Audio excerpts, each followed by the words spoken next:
All right, I am barn swallow free for 2 years in a row now, and I want to show you what I did. When I moved into this townhome community, the barn swallows were all nesting up underneath of the decks everywhere because there's nice little places to nest. So in my infinite wisdom, when I had some work done, I put this netting up over my deck to keep them from nesting in here. But as you can see, the dirt from above gathers in there, and it's not such the greatest idea ever.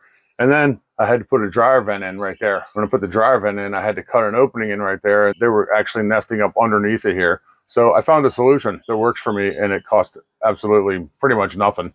Tin foil. Barn swallows don't like tin foil. This obviously is 2 years after I put it up. I don't have anything left, but I just left it up because it's that time of the year that they come back. So they don't like tin foil, and I put it up over. They will nest on these. Anything that is a little ledge like that right there, they'll nest on there. Put the tin foil up, taped it up there. Great thing is nobody can see it. It works good. It would nest on all these surfaces here. Anything flat, they would nest on.